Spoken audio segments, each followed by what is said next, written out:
হ্যাঁ, এই তো একটা কাকা আসছে, এবার একটা হেলথ ইন্স্যুরেন্স বেচবো। বলো কাকা, তোমাকে কিভাবে হেল্প করবো কাকা?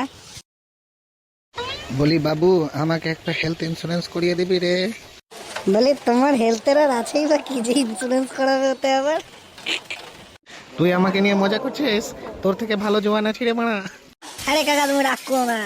আরে বলো বলো, কি কি সমস্যা, কিসের জন্য তুমি হেলথ ইন্স্যুরেন্স করাতে চাইছো বলো। বলি আমার অনেক কটা রোগ আছে, সেই সব রোগগুলো যেগুলোতে কভার হবে। আর মানে যাতে আমি একটু ভালো অনেক দিন বাঁচতে পারি, হসপিটালে ভর্তি হলেও যেন বাড়ি চলে আসতে পারি, সেরকম একটা হেলথ ইন্স্যুরেন্স, যাতে পয়সা ফয়সা না দিতে হয় আমাকে হসপিটালে, এরকম এরকম একটা মাল দরকার আমার। তা শুনি তোমার কি কি রোগ আছে, একটু শুনি দেখিনি।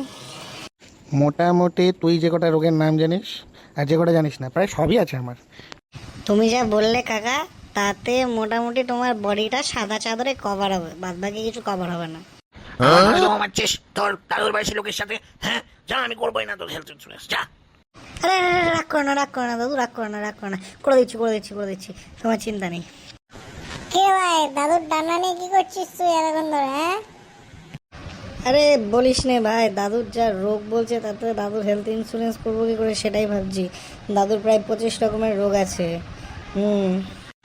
তা দাদু তোমার তো লাইফ টাইম ওয়েটিং পিরিয়ড লেগে যাবে গো। দাদুর ডেট অফ বার্থ অনুযায়ী দাদু রবীন্দ্রনাথের থেকে 3 মাসের ছোট। সকালে ঘুম থেকে উঠে প্রত্যেকদিন সিরাজিৎ খাবি, দেখবি আমার মতন বেঁচে থাকবি।